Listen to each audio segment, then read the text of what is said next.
नमस्कार दोस्तों, स्वागत है आपका स्टडी फॉर सिविल सर्विसेज में। वीडियो को पूरा देखिए। कोई भी आपका फीडबैक है, कोई सजेशन है, तुरंत वीडियो में कमेंट करके जरूर बताइए। अच्छा लगे तो वीडियो लाइक जरूर कर लीजिए और ऐसे वीडियो लगातार फ्री में पाने के लिए चैनल को तुरंत सब्सक्राइब कर लीजिए और बेल आइकन को जरूर टैप कर लीजिए ताकि आगे भी सारे वीडियो आपको मिलते रहे। यूट्यूब में फॉलो करते हैं तो प्लीज ये वाला फ्री टेलीग्राम चैनल जरूर ज्वाइन कर लीजिएगा। सारे नोटिफिकेशन, सारे अपडेट यहीं पे आते हैं, ध्यान रखिएगा। स्टडी फॉर सिविल सर्विसेज का कोई भी पेड ग्रुप अगर आपको ज्वाइन करना है तो सिर्फ 856480530969606089786445 यही नंबर है हमारे, सिर्फ जहां पे कॉल या व्हाट्सएप कर सकते हैं। इंस्टाग्राम पे हमारा पेज जरूर फॉलो कर लीजिएगा, स्टडी फॉर सिविल .सर्विसेज है। ट्विटर पे हमको जरूर फॉलो कर लीजिएगा, @स्टडी फॉर सिविल्स है।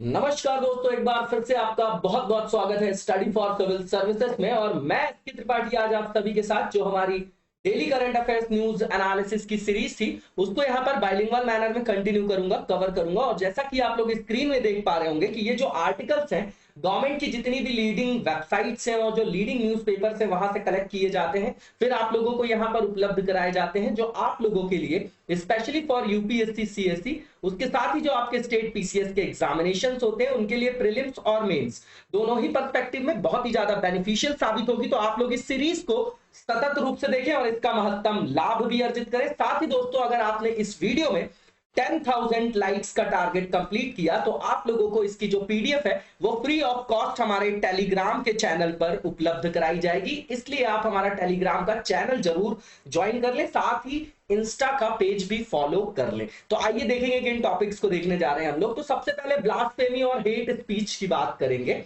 ठीक है। तो पुराना टॉपिक है ये आपका और बार बार न्यूज में आता है, ठीक है। तो जिस तरीके से किसी के वक्तव्य से किसी की धार्मिक भावनाओं को आहत पहुंचाने के उद्देश्य से वो वक्तव्य दिया जाता है तो वो क्या माना जाता है, नेगेटिव माना जाता है ना। और जो घृणास्पद या हेट स्पीच या द्वेषपूर्ण भाषण की बात कर रहे हैं तो वो पब्लिक को जो है उकसाना होता है ना, सांप्रदायिक आयाम देकर उसको, ठीक है। तो उसको देखेंगे हम लोग। उसके लिए आईपीसी में क्या है, आर्टिकल 19 क्या है, आर्टिकल 19 में रीजनेबल रिस्ट्रिक्शंस क्या है, इन सब चीजों के बारे में देखेंगे। जीएस पेपर 2 का कोर पार्ट है ये आपका।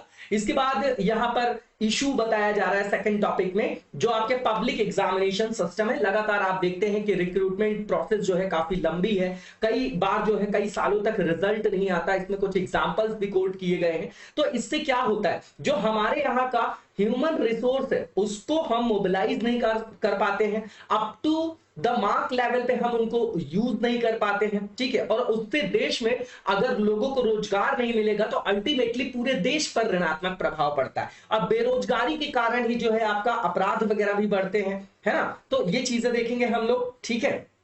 ये आपका सेकंड और थर्ड दोनों पार्ट में आ जाएगा पेपर में। इसके बाद जो नेक्स्ट यहाँ पर टॉपिक है फूड प्रोसेसिंग इंडस्ट्री, इसको लगातार कवर कर रहे हैं हम लोग। इंपॉर्टेंट सेक्टर है आपका, सनराइज इंडस्ट्री है आपकी, है ना, जिसमें आने वाले समय में काफी सारी ग्रोथ की भी संभावना है और बहुत सारे रोजगार के भी सृजन की संभावना है।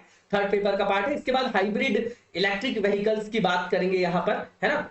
तो और ये आपका किसकी बात हो गई, मोबिलिटी की बात हो गई, ट्रांसपोर्टेशन की बात हो गई, तो थर्ड पेपर का पार्ट हो गया। इसके बाद डब्ल्यूटीओ और इंडिया की बात करेंगे। ये आपका पुराना ही टॉपिक है। देखिए सारे टॉपिक कंटिन्यूएशन में चलते हैं तो हमको ये ध्यान रखना है कि कौन सा इशू इवॉल्व हो रहा है, उसके बारे में हमको बुलेट पॉइंट्स पे नोट्स बना के अपने पास रखने हैं। ये भी आपका थर्ड पेपर का पार्ट है इंटरनेशनल इकोनॉमिक्स का, ठीक है ना। और इंटरनेशनल ऑर्गेनाइजेशन में भी रख सकते हैं, लेकिन हम इसको जीएस पेपर थर्ड में रखेंगे, 2 में भी आ जाए तो आप इसको लिख सकते हैं। अब ब्लास्फेमी और हेट स्पीच की यहां पर बात करेंगे हम लोग। तो देखिए ब्लास्फेमी मतलब ईश निंदा। इसका मतलब ये कि किसी भी व्यक्ति के बोलने से, अनाप शनाप बोलने से, लिखने से या उसके किसी क्रिया प्रतिक्रिया से, है ना, जो कि किसी ऐसे उद्देश्य से किया जा रहा है जो किसी के ईश्वर या उनकी सैक्रेड चीजों या उनकी जो धार्मिक भावनाएं हैं उनको आहत लिखने के लिए किया जाता है, तो उसको ब्लास्फेमी बोलते हैं। अब इसके लिए आईपीसी में बहुत सारे पनिशमेंट भी जो है डिस्क्राइब किए गए हैं, ठीक है ना। तो आप देखेंगे कि आईपीसी में जो सेक्शन 295 से 298 तक जो है यहां पर दंड का प्रावधान किया गया। अब हमको सेक्शन याद नहीं करना है क्योंकि हम एडवोकेट नहीं, हम जनरल स्टडीज के पर्पस से इसको पढ़ रहे हैं, लेकिन फिर भी हम देख लेते हैं कि किसमें क्या है। अगर यहां पर धारा 295 की बात कर रहे हैं तो इसमें यह बताया जा रहा है कि इंटेंशनली अगर कोई किसी के रिलीजन को, है ना, क्या करता है, इंसल्ट करता है, ठीक है, इंसल्ट करता है। और किसको, जहां पर वो पूजा पाठ करते हैं, जो उनका पवित्र स्थल होता है, यहां पर दंडिक प्रावधान है। और सेक्शन 295 ए की बात करें तो यहां पर जानबूझकर कोई ऐसा कृत्य कर रहा है जिसका उद्देश्य दुर्भावनापूर्ण है और वो किसी धर्म धार्मिक विश्वास का अपमान करके उनकी धार्मिक जो आपके सेंटिमेंट से भावनाएं हैं उन पर ऋणात्मक प्रभाव डालना चाह रहा है। इसके बाद सेक्शन 296 की बात करेंगे। तो यहां पर मान लीजिए कोई किसी भी वर्ग समुदाय का किसी पंथ का जो है वहां पर पूजा या धार्मिक समारोह चल रहा है और कोई व्यक्ति जो है वो अपनी इच्छा से, है ना, दुर्भावनापूर्ण उद्देश्य से वहां पर उस सभा में अशांति फैलाने का अगर काम करे, उसका कारक बने, तो उस संदर्भ में दोषी पाए जाने पर कारावास का प्रावधान है। सेक्शन 297 की बात किया जाए तो जैसे मान लीजिए किसी भी पंथ का समुदाय का अगर कोई पवित्र स्थल है ना, जैसे कि मान लीजिए जहां पर शव वगैरह को दफनाया वगैरह जाता है, कब्रिस्तान हो गया, शवाधान स्थल हो गया, तो अगर वो वहां पर भी उनकी फीलिंग्स को, भावनाओं को इंसल्ट करता है ना, किसी भी धर्म से अगर वो संदर्भित है, तो उसके लिए भी दांडिक प्रावधान यहाँ पर किया गया है ना, उसके लिए भी प्रावधान है। और यहाँ पर सेक्शन 298 की बात करें तो यहाँ पर किसी भी पंथ के धार्मिक विश्वासों भावनाओं को ठेस पहुंचाने के लिए अगर कोई व्यक्ति जो है स्पीच देता है ना, जो अनाप शनाप शब्द वहां पर बोलता है और उस संदर्भ में दोषी पाया जाता है, तो उसके लिए भी कारावास का प्रावधान किया गया है। 2011 में सुप्रीम कोर्ट ने कंक्लूड भी किया गया था कि केवल ऐसे स्पीच उनके लिए, है ना, वहां पर दांडिक प्रावधान की बात की जा सकती है जिनके वक्तव्य में वो भावनाएं निहित हों जो ऋणात्मक प्रभाव डाले किसी भी पंथ की धार्मिक भावनाओं को, है ना, या फिर पब्लिक ऑर्डर पर ऋणात्मक प्रभाव डालने के संदर्भ में बोला जा रहा है, या फिर अनलॉफुल एक्शन के संदर्भ में है ना। ये आपका जजमेंट था सुप्रीम कोर्ट का। इसमें बहुत ज्यादा परेशान नहीं होना, बिल्कुल सिंपल सा टॉपिक है, इसमें सेपरेट क्वेश्चन नहीं बनेगा। जब भी इसको कोरिलेट करके पूछा जाएगा तो आर्टिकल 19 सब क्लॉज ए से पूछा जाएगा, जहां पर फ्रीडम ऑफ स्पीच है ना, एक्सप्रेशन है। ठीक है, अब हमारे यहाँ ये डेफिनेशन जो है सब्जेक्टिव हो गई, तो हम यहाँ पर अंतर यहाँ पर नहीं दृष्टिगत हो पाता, यहाँ पर अंतर जो है स्पष्ट रूप से नहीं दृष्टिगत होता है ना, मतलब स्पष्टता यहाँ पर विभाजन नहीं किया जा सकता है कि हेट स्पीच क्या है ना, ब्लास्फेमी क्या है, यहाँ पर रीजनेबल रिस्ट्रिक्शंस किस स्तर तक लगाया जाना चाहिए। ऊपर से जो धार्मिक संदर्भों का राजनीतिक लाभों के दोहन के लिए उपयोग किया जाता है, उस संदर्भ में भी यहाँ पर इनकी परिभाषाओं में विविधताएं हैं, अंतर है ना। ठीक है, तो अब हेट स्पीच की बात करें तो सेक्शन 153A और 153A सब क्लॉज 2 है। अब 153A में जो बताया गया उसमें बोला गया है कि हेट स्पीच को ऐसे डिफाइन किया गया है कि कोई भी ऐसा वक्तव्य भाषण जो प्रमोट करे शत्रुता को विभिन्न समुदायों के बीच में और किन आधारों पर, religion, race, place of birth, residence, language etcetera, ठीक है, और वो कहीं ना कहीं समाज में जो है सौहार्द्रता पर ऋणात्मक प्रभाव डाले, उसको हेट स्पीच बोला गया है। अब सेक्शन 153A सब क्लॉज 2 में ये बोला गया है कि मान लीजिए कि कोई पूजा स्थल है, धार्मिक स्थल है या समारोह है, अब उसमें कोई व्यक्ति अगर इस तरीके से दोषी पाया गया कि वहां पर वो क्या कर रहा है, धार्मिक भावनाओं को आहत करने वाले वक्तव्य दे रहा है, तो उससे संदर्भित जो भी दोषी व्यक्ति होगा उसको जेल वगैरह का प्रावधान किया गया है और 5 सालों तक की जेल का प्रावधान किया गया है। इसके साथ वहां पर जो है फाइन भी लगाया जा सकता है, अर्थदंड भी लगाया जा सकता है। लिंक बताया जा रहा है 153A और 295A में। देखिए सीधी बात यह है कि freedom of speech and expression की बात हम आर्टिकल 19(1) में करते हैं। अब समझिएगा कि यहां पर जो आप देखेंगे तो आर्टिकल 19 के अंतर्गत ही रीजनेबल रिस्ट्रिक्शंस की बात की गई। इसका मतलब क्या है कि कोई भी जो स्वतंत्रता होती है वो एब्सोल्यूट नहीं होती, क्योंकि स्वतंत्रता में और स्वच्छंदता में फर्क होता है। इंग्लिश में तो एक ही वर्ड है आपका फ्रीडम, ठीक है। स्वच्छंदता और आपका उच्छृंखलता और स्वतंत्रता 3 चीजें हैं। स्वतंत्रता का मतलब ये कि हमारी स्वतंत्रता वहीं तक तार्किक है जहां तक किसी दूसरे की स्वतंत्रता पर ऋणात्मक प्रभाव ना पड़े, ठीक है। वही बोला गया कि मान लीजिए कि रीजनेबल रिस्ट्रिक्शंस वहां पर सरकार लगा सकती है जहां पर पब्लिक ऑर्डर पर नेगेटिव इंपैक्ट पड़े, कंटेम्प्ट ऑफ कोर्ट की बात हो, है ना, राष्ट्रीय सुरक्षा की बात हो, है ना, वो सब बात की गई है यहां पर। तो यही बोला गया है कि मान लीजिए कि किसी भी ऐसे भाषण एवं अभिव्यक्ति की स्वतंत्रता से जिससे सार्वजनिक स्थिति बिगड़ने की संभावना हो, वहां पर उचित कार्यवाही करने के लिए युक्त निर्बंधन लगाया जा सकता है, ठीक। अब यहां पर यह बताया जा रहा है कि जो सेक्शन 153A और 295A है आईपीसी का, है ना, उसमें कई सारे पनिशमेंट्स की बात की गई है। है ना, ठीक है। लेकिन इसका उपयोग कभी कभी राजनीतिक लाभ के दोहन के लिए भी किया जाता है ना, दुर्भावनापूर्ण भी इसका उपयोग किया जाता है। क्यों? क्योंकि इसकी डेफिनेशन में क्या है, अंतर है, जगह जगह पर स्पष्टता नहीं है, ठीक है। अब इसके बाद यहां पर यह बोला जा रहा है कि कई बार जो होता है एडमिनिस्ट्रेटिव जो ऑफिसर्स होते हैं, है ना, उनके द्वारा भी व्यवहारिक स्तर पर जो कार्यान्वयन किया जाता है वो उचित स्तर पर नहीं किया जाता, उसका भी ऋणात्मक प्रभाव पड़ता है। रीजनेबल रिस्ट्रिक्शंस की बात करेंगे तो यहां पर कुछ आधार बताए गए हैं, जिनमें 5 आधार हैं जिनके आधार पर रीजनेबल रिस्ट्रिक्शंस को लगाया जा सकता है। पहला, राज्य की संप्रभुता, एकता और अखंडता, ठीक है ना, संप्रभुता और अखंडता, और राज्य की सुरक्षा सबसे इंपॉर्टेंट हो गया। दूसरा, विदेशी राज्यों के साथ मैत्रीपूर्ण संबंध, ये भी कहीं ना कहीं राष्ट्रीय हित पर ऋणात्मक प्रभाव डालेगा। तीसरा, पब्लिक ऑर्डर। चौथा जो है आपका कंटेम्प्ट ऑफ कोर्ट से रिलेटेड है, और पांचवा जो है आपका डिफेमेशन और इंसाइटमेंट से रिलेटेड है, मतलब अपराध के लिए उकसाने से संदर्भित है, वो भी आपकी पब्लिक ऑर्डर पर ऋणात्मक प्रभाव डालने वाला संदर्भ है। अब यहां पर निसेसिटी है, आवश्यकता है हेट स्पीच को स्पष्टता परिभाषित करने की, ठीक है। अब यहां पर एनसीआरबी का जो डेटा है वो बताया जा रहा है, लगातार इस तरीके के इंस्टेंसेस जो है बढ़ते गए। 2014 में 323 थे, 2020 में 1804 हो गए। इसका सबसे बड़ा कारण ये है कि आप देखेंगे सेक्युलरिज्म क्यों आया, पंथ निरपेक्षता क्यों आई, सेपरेशन ऑफ पावर की बात क्यों की गई, क्योंकि धर्म का राजनीति से पृथक्करण आवश्यक है। और जब जब धर्म या सांप्रदायिक भावनाओं का उपयोग राजनीतिक लाभ के लिए किया जाता है, वहां पर सामाजिक सौहार्दता पर ऋणात्मक प्रभाव पड़ता है, और ये हमारे यहां स्पष्टता आप देख सकते हैं, ठीक है। जहां पर चर्चा रोजगार की होनी चाहिए, आर्थिक विकास की होनी चाहिए, सामाजिक विकास की होनी चाहिए, वहां पर हमारे यहां धर्म के आधार पर डिबेट होती रहती है ना, विभिन्न समुदायों के बीच में घृणा उत्पन्न होती है उसके कारण, ठीक है। तो उसके कारण क्या होता है, सांप्रदायिक सौहार्दता खत्म होती है, तो शत्रुता का भाव जो होता है वहां पर प्रबल होता है, और उसी का फायदा जो है आपका टेररिस्ट ग्रुप्स करते हैं, ठीक है। इसके बाद यहां पर यह बोला जा रहा है कि द्वेषपूर्ण जो भाषण वगैरह है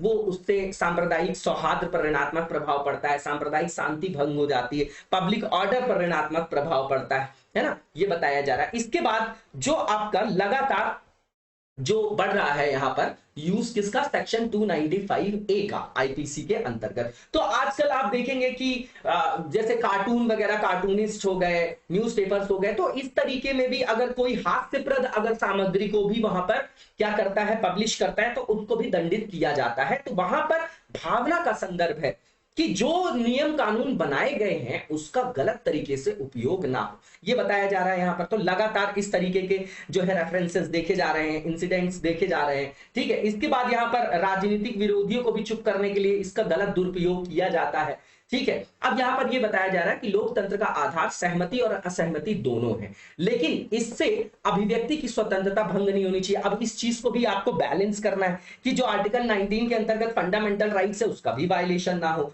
ठीक है। अब यहां पर यह बताया जा रहा है कि वो सभी स्पीचेस जो आपके सार्वजनिक व्यवस्था के प्रति प्रतिकूल है ना, उनको जो है रोकने की आवश्यकता है, ठीक है। इसके बाद यहां पर हमारे जो कानून है उनके अंतर्गत यहां पर कभी भी स्पष्टता जो है, एक बाउंड्री नहीं जो है वहां पर खींची गई है ना, किसके बीच में, क्रिटिसिज्म और प्रीमीडिएटेड हेट स्पीच के बीच में, है ना, वही डेफिनेशन में संदर्भ है, डेफिनेशन में अंतर का संदर्भ है यहां पर। इसके बाद यहां पर यह बताया जा रहा है कि क्वेश्चन दिया गया है, इसको आप लोग लिखिएगा और लिख के क्वेश्चन दिखाया करिए आप लोग कमेंट बॉक्स में। अगर नहीं बनता है तो कमेंट बॉक्स में आप बताइए कि मैंने टेलीग्राम पे पोस्ट किया, और टेलीग्राम का जो हमारा चैनल है उस पर पिक खींच के भेज दीजिए आप लोग, आपकी प्रॉब्लम सॉल्व, है ना। मैंने कमेंट देखा कि आप लोग को यहां पर लिखने में प्रॉब्लम होती है, तो पन्ने में लिख के फोटो खींच के वहां भेजने में तो समस्या नहीं होती है, ठीक है। अब इसके बाद जो सेकंड टॉपिक है यहां पर, तो ये बताया जा रहा है कि सार्वजनिक परीक्षा प्रणाली में हमारे यहाँ क्या समस्याएं हैं, है ना, वो किस तरीके से हमारे डेमोग्राफिक डिविडेंड को डेमोग्राफिक डिजास्टर में कन्वर्ट कर रही है। लगातार सारे स्टेट्स में आप देखेंगे सारी परीक्षाओं में इस तरीके की समस्याएं जो हैं ऑलमोस्ट बनी हुई हैं, है ना। कहीं पर आरक्षण का मुद्दा है तो कहीं कुछ और मुद्दा है ना, लगातार भ्रष्टाचार की बातें आती रहती हैं, है ना, आपने देखा होगा, किसी भी स्टेट को उठा लीजिए। अब यहाँ पर की पॉइंट्स बताया जा रहा है कि रिक्रूटमेंट प्रोसेस जो है गवर्नमेंट की, है ना, गवर्नमेंट के पोस्ट के लिए होती है, वो ऐसा होता है कि सतत रूप से चलती ही रहती है, कभी पूर्ण ही नहीं होती है ना। तो पंचवर्षीय योजना की तरफ चल रही है वो, तो इस तरीके से हम कैसे जनांकीय की लाभांश ले पाएंगे, है ना। राजनेता तो आते हैं, बोलते हैं इतने रोजगार दे देंगे, उतने, जैसे ही चुनाव आएगा तो बोल देंगे लाखों रोजगार देंगे, उसके बाद पेंडिंग है, पता चला रिजल्ट तो पेंडिंग ही है, रिजल्ट ही नहीं आ रहा है। तो उससे लोगों के जो रोजगार की संभावना है वो कम हो जाती है, लोगों की सरकार के प्रति जो आस्था है, विश्वास है, वो कमी हो जाती है, उनमें कमी आ जाती है। इसके कारण भी क्राइम वगैरह बढ़ते हैं। ये बहुत बड़ा रीजन है जो पब्लिक ऑर्डर पे, सार्वजनिक व्यवस्था पर ऋणात्मक प्रभाव डालता है। और यही जनांकिकीय जो लाभांश है वो क्या बन जाता है, जनांकिकीय आपदा के रूप में कन्वर्ट हो जाता है। अब इसको मोबिलाइज करती हैं आपकी नेगेटिव पावर्स, जैसे टेररिस्ट ग्रुप वगैरह हो गए, है ना, नक्सलिज्म वगैरह हो गया, ठीक है ना। पहले का नक्सलवाद अलग था, जो पढ़े लिखे लोग नहीं होते थे, पिछड़े होते थे, वो अब आज की डेट में अच्छे अच्छे पढ़े लिखे लोग वहां पर जा रहे हैं। इसका मतलब क्या, कि राष्ट्र के प्रति कहीं ना कहीं वो आशंकित हैं, ठीक है ना। अब इसके बाद यहाँ पर डेटा है, centre for monitoring Indian economy का जो डेटा है उसके अनुसार बोला जा रहा है कि 15 वर्ष से अधिक आयु के जो हमारे यहाँ श्रम बल में उपलब्ध लोग हैं उनकी संख्या बताई जा रही 430 से 450 मिलियन लोग हैं। उनमें से केवल लगभग जो है 30 से 40 मिलियन लोग जो है रोजगार के अवसर प्राप्त करने में बताया जा रहा है, उनमें से लगभग असमर्थ हैं। ये डेटा जो है आप अपने पास रख सकते हैं, नॉर्मल डेटा है, ठीक है। इसके बाद यहां पर बोला जा रहा है कि जून 2022 तक का जो आंकड़ा है उसके अनुसार केवल 390 मिलियन जो लोग हैं उनके पास वास्तविक रोजगार के अवसर उपलब्ध हैं। और इस बार मानसून जो है वो सुस्त रहा, उसके कारण ग्रामीण भारत में 8 लाख रोजगार अवसरों की हानि हुई, है ना। और वेतन आधारित जो आपके एम्प्लॉयमेंट थी उसमें भी जो अपॉर्चुनिटीज में कमी हुई, उसमें 35 लाख अवसरों का नुकसान हुआ। इंडिया में जो एम्प्लॉयमेंट रेट है वो 35.8% है जून 2022 में। और भारत को ये आवश्यकता है कि वो 20 मिलियन जॉब्स जो है एनुअली जो है वो उसको क्या करे, कहीं ना कहीं से उसको सृजन करे, ये आवश्यकता है। अब यहां पर जो समस्याएं हैं पब्लिक एग्जामिनेशन सिस्टम में वो देख लेते हैं। सबसे पहला डिलेड रिक्रूटमेंट, तो सीधी बात है, आप लोग देखते हैं भुक्तभोगी भी होंगे, है ना। तो यहां पर बताया जा रहा है कि जैसे आंध्र प्रदेश में 4500 लोगों ने डिस्ट्रिक्ट सिलेक्शन कमेटी एग्जाम में जो है 1998 में क्वालिफाई कर लिया था, और 24 साल बाद जो है उनको, जब वो रिटायरमेंट के करीब पहुंच सके तब उनको जो है वहां पर ज्वाइनिंग वगैरह मिली, ठीक है ना। तो ये क्या मतलब है, यहां पर सिर्फ ये बात नहीं है कि आय की बात है, यहां पर समय की, जीवन में जो समय चला गया क्या उसको सरकार लौटा पाएगी। भाई इनके वेतन की बात होती है, कोई और बात होती, राजनीतिक मुद्दा का फट्टे से पहुंच जाते हैं ये लोग, है? पहुंच जाते हैं कि नहीं पहुंच जाते हैं, ठीक है ना। तो क्या ये इनके देखने का प्रायोरिटी नहीं होना चाहिए, प्राथमिक मुद्दा नहीं होना चाहिए। इसके बाद हाई ट्यूशन कॉस्ट है, जैसे स्टेट सिविल सर्विसेज एग्जामिनेशंस की बात करें, यूपीएससी की कोचिंग की बात करें तो 1.5 से 2.5 लाख रुपए खर्च है। नॉर्मल जो एग्जामिनेशंस होते हैं माइनर पोस्ट के लिए, उनके लिए भी खर्च बहुत ज्यादा है। यहाँ तो बहुत कम लिखा है, 1000 से 4000 ना, बहुत ज्यादा है। और इसके बाद जो नेक्स्ट यहाँ पर पॉइंट लिखा गया है कि देखिए चयन प्रक्रिया में जो विलंब होता है ना उसके कारण आर्थिक बोझ भी बढ़ता है, युवाओं को भी मानसिक और आर्थिक रूप से जो है ऋणात्मक प्रभाव पड़ता है, समाज में उनको हे दृष्टि से देखा जाता है, सामाजिक एक तरीके से एक्सक्लूजन हो जाता है, सोसाइटी में उनका मानसिक रूप से वो प्रताड़ित रहते हैं। ये सब चीजें आप लोग जानते हैं बहुत अच्छी तरीके से। अब इसके बाद वे फॉरवर्ड क्या है, तो भैया टाइमली एग्जामिनेशन करा लो, राजनीतिक लाभ के अलावा देश के विकास पर भी ध्यान दे लो थोड़ा सा, ठीक है। इसके बाद जितने भी डिपार्टमेंट है सबसे कोऑर्डिनेट करो, है ना, उसके अंतर्गत जितनी रिक्तियां हैं उनकी सूची तैयार करिए, है ना, कितने एज सून एज पॉसिबल 3 दिनों के भीतर बोला जा रहा है। इसके बाद अब जब ये सूची आ जाए तो 7 दिन के भीतर जो है जो मौजूदा रिक्तियां हैं उनके संदर्भ में विज्ञापन जारी करना चाहिए, ठीक है। इसके बाद यहां पर ये बोला जा रहा है कि अगर मान लीजिए इसमें देरी होती है, बोला जा रहा है 30 दिनों से अधिक की देरी होती है, तो प्रत्येक वीक के लिए इनके ऊपर फाइन वगैरह लगाइए, आप प्रशासनिक खर्चों वेतन में कमी करिए, कुछ अकाउंटेबिलिटी तय करिए, नहीं तो डर ही नहीं है, बना दिए। अब पीसीएस का एग्जाम है उसमें 10 क्वेश्चन में मतलब ऊपर नीचे हो गया, उसका आंसर कुछ और है, एक क्वेश्चन का आंसर 2 दे दिया, 3 दे दिया है, तो ये क्या तरीका है। ऑब्जेक्टिव क्वेश्चन का मतलब क्या है ये, क्या मतलब, ठीक है। तो बहुत सारी जगह जो है बहुत सारे लूप होल्स हैं और सरकारों को फर्क नहीं पड़ रहा, चल रहा है केस चल रहा है, कोई मतलब ही नहीं है।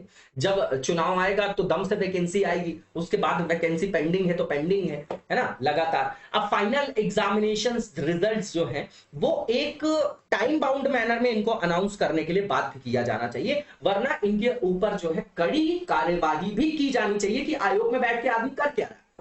जो बोर्ड बनाया गया वहां लोग क्या कर रहे हैं, टाइम पास कर रहे हैं, साल भर में 100 क्वेश्चन नहीं बना पाते ये ढंग के। हाँ, यहां पर टेस्ट सीरीज में 2 क्वेश्चन अगर गलत हो जाते हैं तो आप लोग वहां पर कमेंट करके बता देते हैं कि भैया गलत है, कैसे गलत हो गया, एक क्वेश्चन भी गलत हो गया, कैसे गलत हो गया, मैं लगातार देख रहा हूं कमेंट में कि एक आध कमेंट दिखाई देते, आवाज नहीं आती। इतने अच्छे माइक से रिकॉर्डिंग करता हूं मैं, मुझे समझ में नहीं आता, मैं भी सुनता हूं मोबाइल पे, कहां आवाज ठीक नहीं है, कहां आवाज ठीक नहीं है। आप खुद सुन, मतलब सुन के देखिए उसको। मोबाइल की प्रॉब्लम हो सकती है, हेडफोन लगा के सुनिए, कैसे प्रॉब्लम हो सकती है।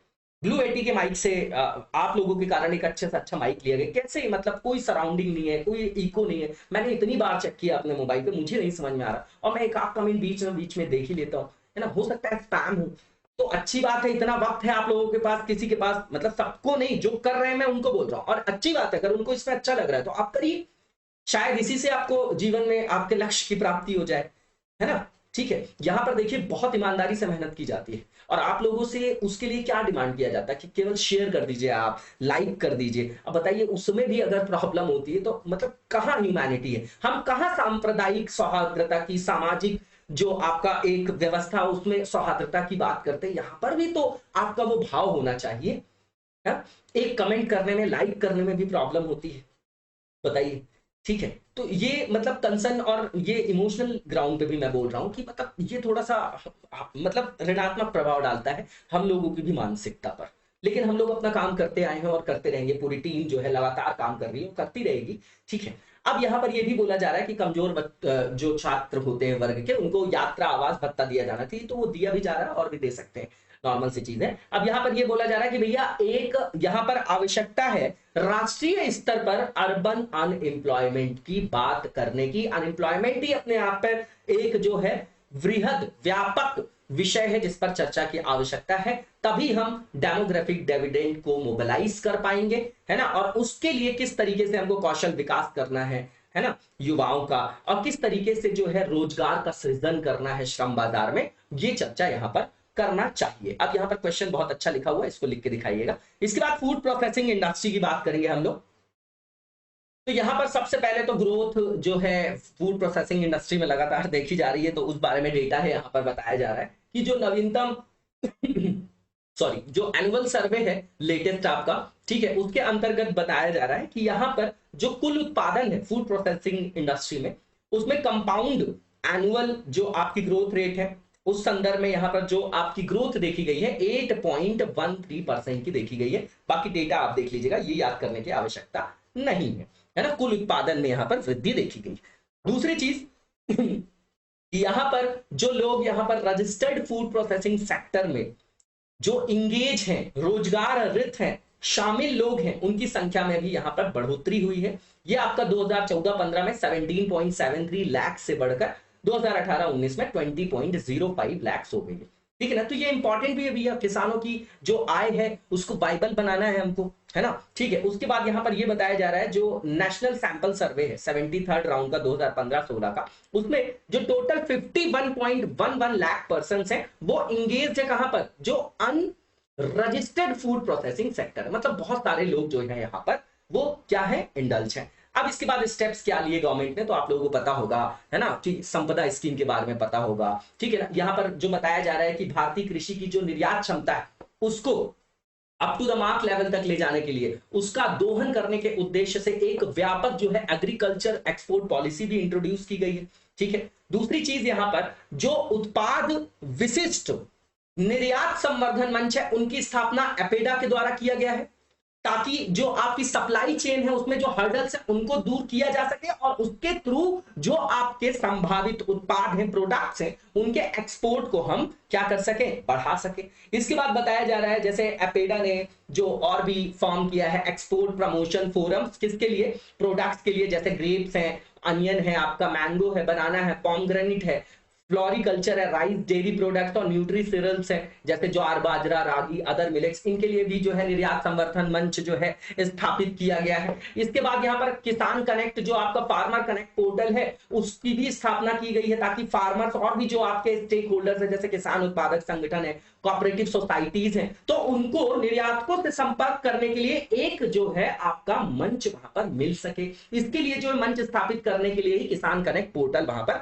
बनाया गया है। इसके बाद यहां पर आप देख रहे होंगे लगातार कि निर्यात के प्रोत्साहन के लिए कई सारी अन्य योजनाओं के माध्यम से भी सहायता प्रदान की जा रही है ना। वहां पर टैक्सेस में छूट दी जा रही है, शुल्कों में छूट दिया जा रहा है ना। समुद्री उत्पाद निर्यात विकास प्राधिकरण की निर्यात प्रोत्साहन योजनाएं भी वहां पर शामिल है। यहाँ पर इंफ्रास्ट्रक्चर को भी ओवरऑल डेवलपमेंट किया जा रहा है ना। जो यहाँ पर बाजार तक जो आपकी पहुंच है उसको भी सुनिश्चित किया जा रहा है, बाजार पहुंच पहल योजना के द्वारा, है ना। ठीक है, तो इसको देख जाइएगा। इसके बाद यहाँ पर प्रोडक्शन लिंक्ड इंसेंटिव स्कीम्स भी चल रही है फूड प्रोडक्ट्स के लिए। ठीक है, मार्केटिंग और ब्रांडिंग को भी सपोर्ट किया जा रहा है ministry of food processing industry के द्वारा, ताकि जो इंडियन फूड प्रोडक्ट्स हैं उनको ग्लोबल एक्सपोजर मिल सके। इसके बाद आप देखेंगे कि जो यहाँ पर खाद्य प्रसंस्करण उद्योग मंत्रालय है, इसके द्वारा 2 लाख जो सूक्ष्म खाद्य प्रसंस्करण इकाइयां हैं उनकी उन्नयन स्थापना के लिए उनको फाइनेंशियल असिस्टेंस देना, टेक्निकल असिस्टेंस देना, व्यावसायिक सहायता प्रदान करना, इस उद्देश्य से उन्होंने 2020-21 में आपने देखा होगा वन डिस्ट्रिक्ट वन प्रोडक्ट, ऐसे दृष्टिकोण को मोबिलाइज करने के लिए उसके साथ जो है प्रधानमंत्री सूक्ष्म खाद्य उद्योग उन्नयन योजना नामक एक सेंट्रल स्पॉन्सर्ड स्कीम यहां पर क्या की जा रही है, इंप्लीमेंट की गई है। ठीक है ना, सेंट्रल स्पॉन्सर्ड है। स्पॉन्सर्ड का मतलब क्या कि किसी अनुपात में वहां पर फंडिंग वगैरह की जाएगी, राज्य और केंद्र दोनों मिलकर करते हैं। इसके बाद आप देखेंगे कि जैसे मिनिस्ट्री जो है इंप्लीमेंट कर रही सेंट्रल सेक्टर स्कीम भी है, प्रधानमंत्री किसान संपदा योजना 2016 से, वेरी इंपॉर्टेंट। ठीक है ना, ये बहुत इंपॉर्टेंट है। ठीक है, इसके बाद फूड प्रोसेसिंग से बहुत इंपॉर्टेंट है आपका। ठीक है, और फिशरीज वगैरह के लिए भी है। अब यहां पर ये बोला जा रहा है कि ग्रामीण क्षेत्रों में रोजगार का अवसर, रोजगार सृजन के लिए, है ना, जो आपके कृषि उपज का बर्बाद हो जाता है, पोस्ट हार्वेस्ट लॉस वगैरह, उसको कम करने के लिए, फिर जो प्रोसेस आपके प्रोडक्ट्स हैं उनको किस तरीके से मार्केट तक लाया जाए और किस तरीके से उनको निर्यात के लिए प्रोत्साहित किया जाए, इन सब आयामों के द्वारा किसानों की आय को बढ़ाने के लिए ये अपने आप में एक निर्णायक कदम हो सकता है। ये नॉर्मल चीज यहां पर बताई गई है। इसके बाद यहां पर क्वेश्चन है प्रैक्टिस के लिए, लिख के दिखाइएगा आप लोग, है ना। ये मेरा विनम्र आग्रह डेली रहता है। इसके बाद जो नेक्स्ट यहां पर आर्टिकल है हाइब्रिड इलेक्ट्रिक व्हीकल के बारे में बात करेंगे। तो इसमें जो टेक्नोलॉजी वगैरह है उसकी बात कर रहे हैं, बिल्कुल कंटेक्चुअल इसमें क्वेश्चन बनता है science and tech. Hybrid vehicle का मतलब ये होता है कि सीधी बात है कि जो ये आपका रन होता है, ये चलेगा, जो हाइब्रिड कोई भी वाहन होगा, हाइब्रिड कार होगी, तो वो रिलाई करेगा 2 डिफरेंट पावर सोर्सेस पे, है ना, अपने मोशन के लिए। ठीक है, जैसे पेट्रोल और इलेक्ट्रिसिटी, डीजल और इलेक्ट्रिसिटी, इस तरीके से उसी को हाइब्रिड बोलते हैं। दोनों तरीके के ईंधन का यूज कर रहा है वो। अब 3 टाइप के मेनली हाइब्रिड व्हीकल होते हैं, एक फुल हाइब्रिड होता है, एक माइल्ड होता है और एक प्लग इन क्या होता है, जो आपका हाइब्रिड्स होते हैं। ठीक है, अब यहां पर जो फुल हाइब्रिड होता है ये रन करता है, कंबशन जो होता है इंजन का वो रन करेगा किसमें, डीजल पेट्रोल में। ठीक है, और इसका जो इंजन होता है इलेक्ट्रिक इंजन पे भी करेगा, है ना, फुली हाइब्रिड। और इसमें क्या होता है, इन्हीं का ये कॉम्बिनेशन होता है। ठीक है, और इसको पावर किससे मिलती है, बैटरीज से मिलती है। इनको रिचार्ज के लिए प्लग इन वगैरह करने की आवश्यकता नहीं होती है जो फुली हाइब्रिड होते हैं, क्योंकि जो इसकी बैटरी है वो अपने आप रिचार्ज होती है जब कंबशन इंजन आपका चलता है। माइल्ड हाइब्रिड की बात करें तो इसमें इलेक्ट्रिक मोटर होता है और एक कंबशन इंजन होता है जो साथ साथ काम करते हैं। और इसमें जो आपकी बैटरी होती है, देखिए इसमें समझिएगा कि ये जो है केवल जो जैसे चलेगा, तो ये क्या चल रहा था, दोनों संदर्भों में चल रहा था। माइल्ड हाइब्रिड्स जो होंगे वो रन नहीं करेगा जस्ट इलेक्ट्रिक और जस्ट कंबशन इंजन मोड में, है ना। ठीक है, लेकिन ये क्या कर रहा था, दोनों मोड में चल पा रहा था। ठीक है ना, तो ये क्या है कि केवल कंबशन इंजन मोड या केवल इलेक्ट्रिक मोड में नहीं चलता, इसलिए इसको माइल्ड हाइब्रिड बोलते हैं। नॉर्मल सी चीज है, बस इसको रीडिंग मारिएगा, आपको अपने आप समझ में आ जाएगा। इसके बाद प्लग इन हाइब्रिड्स की बात करें, ठीक है, तो इनके पास आमतौर पर आप देखेंगे तो जो फुल हाइब्रिड है उसके कंपैरिजन में अधिक इलेक्ट्रिक रेंज होती है ना। अब ये जो आपके प्लग इन हाइब्रिड है, इनको अनिवार्य रूप से जो पूर्ण हाइब्रिड वाहन है और पूरी तरीके से जो इलेक्ट्रिक वाहन है उनके बीच के एक कड़ी के रूप में काम करने के लिए इसको उपयोग में लाया जाता है। उसके बीच में एक कड़ी के रूप में ये काम करते हैं। अब जो रीजनरेटिव ब्रेकिंग टेक्नोलॉजी यूज की जाती है, मैकेनिज्म जो यूज किया जाता है हाइब्रिड और फुल इलेक्ट्रिक व्हीकल्स में, जो ज्यादातर हाइब्रिड और पूर्ण इलेक्ट्रिक वाहनों में पाई जाती है, उसको क्या बोलते हैं, रीजनरेटिव ब्रेकिंग मैकेनिज्म बोलते हैं। इसमें होता क्या है कि जब ब्रेक लगाते हैं तो उससे जो काइनेटिक एनर्जी जो आपकी जनरेट होती है, ठीक है, जो उससे काइनेटिक एनर्जी प्राप्त की जाती है उसे ही वहां पर इलेक्ट्रिक एनर्जी के रूप में कन्वर्ट कर दिया जाता है। ठीक है, उसी के द्वारा वहां पर जो बैटरी होती है हाई वोल्टेज बैटरी अपने आप रिचार्ज हो जाती है। तो ये एक फायदा हो गया। ठीक है, अब वहां पर आप देखेंगे कि जो रीजनरेटिव ब्रेकिंग सिस्टम है ये आपका ब्रेक के रूप में भी यूज होता है, कार को स्लो डाउन करने के लिए भी यूज होता है ना, जो आपके ट्रेडिशनल ब्रेक्स की तरह काम करेगा एक तरीके से। ठीक है, कन्वेंशनल ब्रेकिंग सिस्टम की बात करें, जो परंपरागत आपके ब्रेकिंग सिस्टम होता था, तो उसको यूज किया जाता था किसके लिए, कार को स्लो करने के लिए। और वो क्यों, कैसे काम करता था, फ्रिक्शन पे, घर्षण पे काम करता था, जिसमें ब्रेक पैड्स और रोटर्स जो है एक दूसरे से घर्षण के द्वारा वहां पर गाड़ी की गति को धीमा करते थे। ठीक है, लेकिन ये आपका हाईली जो है इनएफिशिएंट था। किस संदर्भ में बात कर रहे हैं, ऊर्जा संरक्षण के संदर्भ में, क्योंकि यहां पर जो भी लगभग सभी जो गतिज ऊर्जा रहती है उसका उपयोग किसमें कर लिया जाता है, किसमें कर लिया जाता है, वो खुद ऊष्मा में परिवर्तित हो जाती है जब हम ब्रेक लगाते हैं। जैसे कार है, अब कार में जब ब्रेक लगाएंगे तो उसमें जो लगभग सभी गतिज ऊर्जा जो आपकी उत्पन्न होती है वो क्या हो जाएगी, ऊष्मा में परिवर्तित हो जाती थी। तो एक तरीके से एनर्जी कंजर्वेशन में उसके इंपैक्ट नेगेटिव थे, है ना, विद कंपेयर टू, किससे कंपैरिजन कर रहे हैं हम लोग, रीजनरेटिव ब्रेकिंग सिस्टम से तब बोल रहे हैं हम वहां पर। ठीक है, तो जो आपका रीजनरेटिव ब्रेकिंग सिस्टम है वो सॉल्व कर देगा इस प्रॉब्लम को। ठीक है, मतलब इस प्रॉब्लम को सॉल्व कर देगा। जो आपका ऊष्मा में गतिज ऊर्जा परिवर्तित हो रही थी उसका उपयोग कर लेगा वो आपका, तो एफिशिएंट हो जाएगा। अब इसके बाद रीजनरेटिव ब्रेकिंग जो सिस्टम है वो किस तरीके से इलेक्ट्रिसिटी जो है प्रोवाइड करता है, उससे कैसे विद्युत ऊर्जा प्राप्त होती है, तो ये बताया जा रहा है। तो सीधी बात है, जब इसको यूज करते हैं तो जो काइनेटिक एनर्जी उसी को वो इलेक्ट्रिक एनर्जी में क्या कर देता है, कन्वर्ट कर देता है। ठीक है, ठीक है, अब समझिएगा, गतिज ऊर्जा से वहीं पर विद्युत ऊर्जा जो है प्राप्त कर लिया जाता है। ठीक है, अब यहां पर जो आपका रीजनरेटिव ब्रेकिंग सिस्टम है ये एनर्जी कहां से प्राप्त करता है, तो जो व्हील्स आपके स्पिन करते हैं, स्पिनिंग व्हील्स, उसी से जो है वो यूज कर लेता है। ठीक है, और विद्युत धारा की वो दिशा में भी परिवर्तन में योगदान करता है।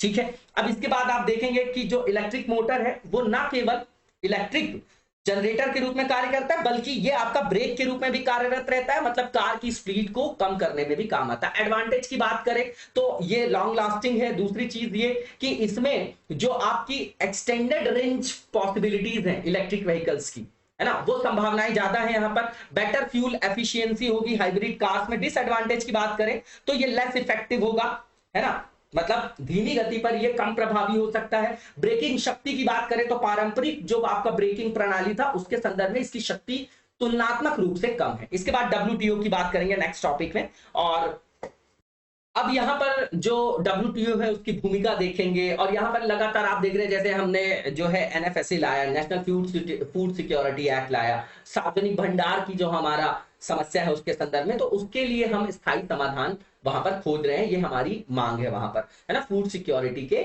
संदर्भ में। तो WTO की बात करें तो इसको क्यों लाया गया था, इस बॉडी को क्यों बनाया गया था, तो फ्री ट्रेड को प्रमोट करने के लिए, जो ट्रेड के अंतर्गत नेगोशिएशन है उनके लिए एक मंच प्रदान करने के लिए, है ना, और जो भी व्यापार संदर्भी विवाद है उसको निपटाने के लिए एक स्वतंत्र मध्यस्थ निकाय के रूप में इसको स्थापित किया गया था। ऑफिशियली जो है इसको आप देखेंगे तो ये ऑपरेशन में आया 1 जनवरी 1995 को। किस ट्रीटी के संदर्भ में, तो 1994 के जो मराकेश एग्रीमेंट था उसके संदर्भ में। और इसने किसको रिप्लेस किया था, तो इसने जो रिप्लेस किया था गैट को किया था, general agreement on tariffs and trade, है ना, जिसको स्टैब्लिश किया गया था कब, 1948 में। अब प्रिंसिपल्स क्या है WTO के, ये बताइए। तो भैया सीधी बात है कि यहां पर फ्री ट्रेड को क्या करना है, प्रमोट करना है, सॉरी प्रमोट करना है। कैसे, ग्रेजुअली जो है टैरिफ्स को और जो बैरियर्स हैं आपके उनको कम करके, है ना, टैरिफ बैरियर्स को धीरे धीरे कम करके। इसके बाद लीगल फ्रेमवर्क भी वहां पर बताना है, उपलब्ध कराना है ना, नेगोशिएशंस ताकि हो सके, ट्रेड डिस्प्यूट को रिजॉल्व कर सके, उसके लिए जो है आपका वहां पर अवसंरचना बनाना है। ठीक है, मतलब व्यापार विवादों के समाधान के लिए एक तरीके से विधिक अवसंरचना की स्थापना करना है। इसके बाद यहां पर जो आपके प्रेफरेंशियल ट्रेड एग्रीमेंट्स होते हैं, समझिएगा कि अब हम फ्री ट्रेड को अगर वहां पर क्या कर रहे हैं, प्रमोट कर रहे हैं, इसका मतलब यह है कि भेदभाव रहित व्यापार को हम प्रमोट कर रहे हैं। तो प्रेफरेंशियल जो ट्रेड एग्रीमेंट्स है उनको भी बैलेंस करने की जरूरत है ना। ठीक है, अब ये जो है कंप्लीटली फ्री ट्रेड बॉडी नहीं है, क्योंकि जहां पर बात आ जाएगी किसकी, डंपिंग की या चीप सरप्लस गुड्स की जो चाइना हमेशा करता है, तो उसके अंतर्गत रिस्ट्रिक्शंस वगैरह लगाया जा सकता है। अलग अलग बॉक्सेस हैं, आप देखते होंगे एम्बर बॉक्स, ब्लू बॉक्स, क्या होता है ये सब बताइएगा कमेंट बॉक्स में। इसके बाद यहाँ पर ये बताया जा रहा है कि ये फेयर कंपटीशन को भी प्रोटेक्ट करता है, उसके लिए जो है आपका रूल्स बनाए जाते हैं सब्सिडी के लिए, डंपिंग के लिए, एटसेट्रा। अब यहां पर बताया जा रहा है एडवांटेजेस क्या है इसके, तो सीधी बात है कि भैया अगर जो टैरिफ बैरियर होते हैं वो आपके रिमूव कर दिए जाते हैं, तो कंज्यूमर्स को जो है, जो वस्तुएं हैं, जो आयातित वस्तुएं हैं, वो सस्ती मिल जाती हैं, चीपर मिल जाती हैं। इसके बाद जो फ्री ट्रेड होता है, इससे कॉम्पिटिटिवनेस को क्या मिलता है, वहां पर इंकरेज होता है वो कॉम्पिटिटिवनेस, प्रतिस्पर्धा जो है वहां पर बढ़ती है, ठीक है, ज्यादा प्रोत्साहन मिलता है विकसित और विकासशील देशों की फर्मों को, है ना, उनके उत्पादों की गुणवत्ता भी बेहतर होती है कंपटीशन से, आप देखेंगे तो। इसके बाद आप देखेंगे कि इससे आर्थिक कल्याण में भी वृद्धि होती है। इसके बाद यहां पर जो आपका फ्री ट्रेड को जब हम इंकरेज करते हैं, तो स्पेशलिस्ट, जो स्पेशलाइज्ड थिंग्स होती हैं, उनको भी मोबिलाइज कर पाते हैं हम लोग, और जो आपका प्रोडक्शन है वो भी इनहैंस होता है। अब सक्सेस बात करें, सक्सेस क्या रही डब्ल्यूटीओ की, तो अभी भी बहुत सारे डिस्प्यूट जो है वहां पर बने हुए हैं और उसको रिजॉल्व कराने के लिए वहां पर जाते हैं, है ना। तो अपने आप में एक सक्सेस ये है कि इसमें 160 से ज्यादा सदस्य हैं जो विश्व व्यापार के 98% को रिप्रेजेंट करते हैं, और अभी भी 20 से ज्यादा देश इसकी मेंबरशिप के लिए ट्राई कर रहे हैं, मांग कर रहे हैं। इसके बाद आप देखेंगे कि लगातार लोग वहां पर अपने डिस्प्यूट्स को लेकर जाते हैं, इसका मतलब ये कि ये कहीं ना कहीं हेल्प करता होगा, है ना, इसकी संभावना है, ठीक है, इसको ये यहां पर शो कर रहा है। इसके बाद ये बोला जा रहा है यहां पर कि इसके कारण कोई मेजर ट्रेड वॉर नहीं देखा गया, क्योंकि ये आपका रेगुलेट करने वाली और कॉपरेट करने वाली बॉडी है। डिसएडवांटेजेस क्या है, तो सीधी बात ये है कि अभी भी यहां पर ये बोला जाता है कि जिस तरीके से यहां पर फ्री ट्रेड को प्रमोट किया जा रहा है, तो उसके कारण विकसित देशों को ज्यादा फायदा होता है और अल्प विकसित और विकासशील देशों का वहां पर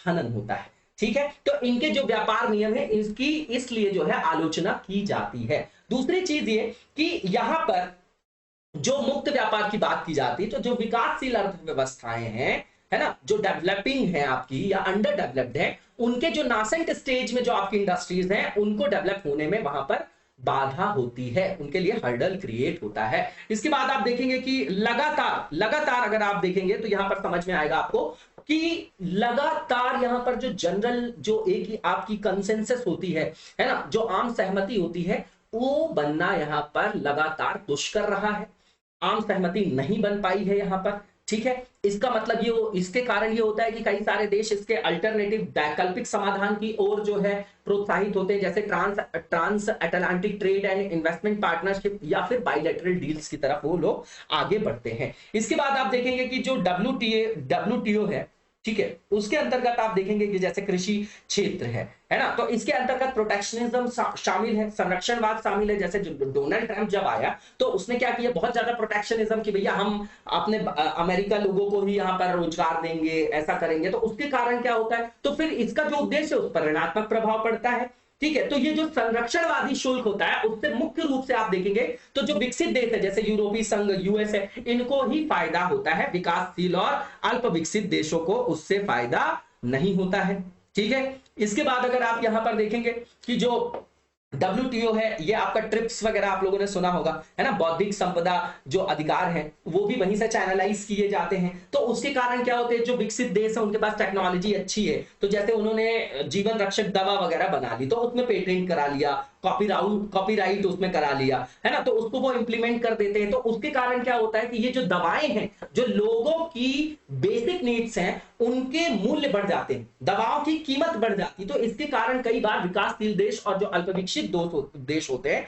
वो उनका उपयोग नहीं कर पाते और उनको बाधा का सामना करना पड़ता है, जबकि ये बेसिक नीड्स हैं। अब इसके बाद यहां पर क्या बताया जा रहा है कि अनुसरण योग्य कदम क्या है, तो सीधी बात है कि विश्व व्यापार संगठन जो है लॉन्ग टर्म पर बेनिफिशियल है, इसमें और ज्यादा सहयोग और समन्वय की आवश्यकता है और सारे देशों के हितों को वहां पर ध्यान में रखकर पॉलिसीज को इंप्लीमेंट किया जाना चाहिए। विकासशील देश और अल्पविकसित देशों के भी जो आपके विकास का संदर्भ है, उनके लाभ का संदर्भ है, उनको भी प्राथमिकता में रखा जाना चाहिए। इसके बाद नेक्स्ट फेज की ओर चलेंगे, जो हमारा एमसीक्यू से रिलेटेड है। और पहला जो एमसीक्यू है, पिंगली वेंकैया जी के बारे में स्टेटमेंट बताना कौन सा ट्रू है। पहले भी हमने कवर किया है इस टॉपिक को। तो यहां पर इनका जो पहला स्टेटमेंट है कि इनका जन्म 2 अगस्त 1876 को आंध्र प्रदेश में हुआ था, बिल्कुल ठीक है पहला स्टेटमेंट। दूसरा जो स्टेटमेंट है कि इनको झंडा वेंकैया के नाम से भी जाना जाता है, बिल्कुल ठीक है दूसरा स्टेटमेंट भी। तीसरा जो यहाँ पर स्टेटमेंट है कि भारतीय राष्ट्रीय तिरंगे के डिजाइनर थे ये आपके, है ना। और उसके बाद इनके द्वारा जो निर्मित आपका फ्लैग था वो कराची सेशन